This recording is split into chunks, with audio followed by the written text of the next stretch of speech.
Oke, kita lanjut kembali ya pada poin cagar budaya, terutama pada bagian indikator yang dipersempit agar tidak salah dalam mengklasifikasikan ataupun dalam menyebutkan bahwa oh ini cagar budaya sudah masuk ke kategori cagar budaya dan sebagainya. Jadi kita ulangi lagi, pada kategori benda ya, benda itu harus berasal dari buatan manusia, digunakan oleh manusia dalam kehidupan sehari-hari. Jadi kalau misalkan teman-teman menemukan satu barang kemudian yang memang dia itu buatan dari manusia dan benda itu memiliki relevansi ataupun berpengaruh penting ataupun digunakan oleh manusia, maka itu bisa disebutkan sebagai cagar budaya.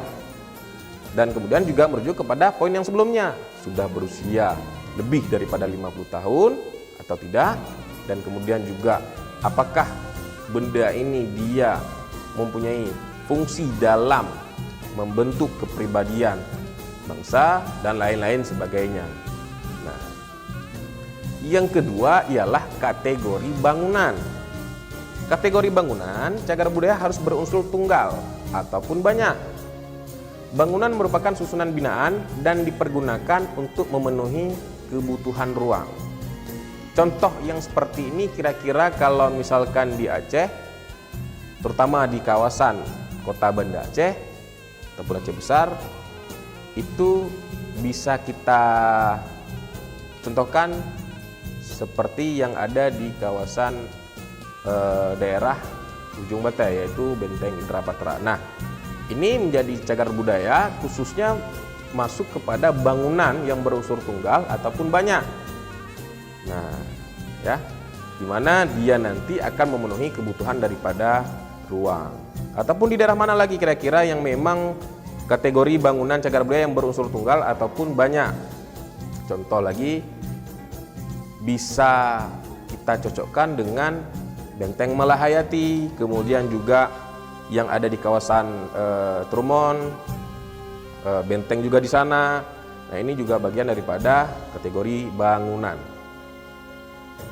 Nah, kemudian sedangkan struktur ya, kawasan cagar budaya struktur merupakan hal berunsur tunggal atau banyak serta sebagian atau keseluruhannya menyatu dengan alam. Nah, yang ini bisa kita contohkan dengan ya pada dasarnya mungkin hampir sama dengan bangunan pada kategori bangunan, tapi ada beberapa pemilahan. Nah, supaya tidak ada yang namanya kesamaan ya. Jadi supaya lebih konkret lagi dia masuk kepada kategori mana. Yang keempat, untuk lokasi situs cagar budaya, nah ini berarti situs kawasan ya, ataupun situs ininya. Aturan yang harus dipenuhi sebagai syarat adalah benda, bangunan, struktur agar cagar budaya serta harus mempunyai informasi mengenai aktivitas pada masa lalu baik di darat ataupun di darat dan di laut. Untuk lokasi situs cagar budaya ya, kita harus melihat apakah memang ada struktur-struktur yang memang punya nilai ya baik di darat ataupun di laut. Kalau misalkan di Aceh, apakah ada yang memang berasal dari laut ya ataupun yang ada di darat. Nah, misalkan kalau di kawasan Kampung Pande yang memang dia itu dulunya itu berasal dari darat dan kemudian setelah tsunami dan sebagainya situs-situs itu kemudian bergeser ke ataupun bukan dia pindah tetapi ada suatu sistem kebencanaan di mana yang dulunya di darat bisa berubah menjadi di laut, tetapi tempatnya yang sama, tetapi karena proses kebencanaan maka dia akan berubah, dan itu juga masuk ke dalam lokasi situs cagar budaya. Terakhir adalah kawasan yang merupakan kesatuan ruang geografis yang memiliki cagar budaya lebih dari 2 situs baik dekat dan mempunyai tata ruang. Jadi berdasarkan penelusuran, berdasarkan hasil diskusi-diskusi saya bersama dengan orang-orang yang memang bergerak di bidang cagar budaya ya. Jadi dari poin yang kelima ini itu bisa kita katakan sebagai yang pertama itu kawasan Lamreh ataupun Lamreh, dan itu masuk ke dalam cagar budaya kawasan karena di dalamnya itu dia memiliki kesatuan ruang geografis dan memiliki beberapa struktur ya, terutama yang memiliki tata ruangnya. Walaupun yang ketika kita ke tempat kita tidak memiliki tata ruang yang jelas, maksudnya yang tidak tampak dilihat, tetapi pada dasarnya berdasarkan hasil diskusi itu sudah masuk ke dalam cagar budaya kawasan. Nah, itu. Kemudian bagaimana daerah yang lain yang memang dia itu memiliki tata ruang? Ya terutama misalkan bisa kita sebutkan juga di daerah kawasan Kampung Pande. Nah, dan kalau misalkan di barat selatan itu kan juga kita temukan yang dekat-dekat dengan kawasan benteng yang ada di Trumon gitu. Kemudian persebaran cagar budaya di Aceh. Mungkin teman-teman sebenarnya jika beranjak ataupun ketika mengunjungi suatu tempat ya, sering menemukan benda-benda yang kurang familiar. Nah, bahkan kadang-kadang ada yang menyebutkan ini hanya sebatas bagian daripada zaman ataupun ini barang ataupun benda zaman dulu dan lain sebagainya. Padahal yang teman-teman lihat dan kemudian teman-teman temukan itu pada dasarnya sudah masuk ke dalam cagar budaya ya.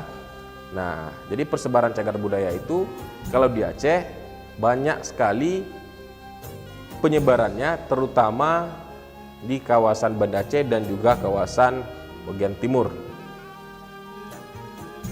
Persebaran yang pertama itu bisa kita lihat di kawasan Banda Aceh. Bisa kita sebutkan ataupun bisa kita katakan bahwasanya kawasan Banda Aceh mungkin yang paling banyak menyimpan terutama cagar budaya benda, situs ya, beberapa kategori tadi itu yang paling banyak menyimpan ataupun persebarannya itu yang paling banyak itu berada di Banda Aceh. Nah, kemudian kita beranjak lagi, persebaran cagar budaya juga ada di Pidi, kemudian Biren, Lusumawe, kemudian Aceh Utara sampai dan seterusnya. Kemudian kalau misalkan di barat selatan ada, kalau kawasan mungkin ada di Melabuh ya, Aceh Barat, kemudian ada di Abia, Aceh Selatan, cuman dengan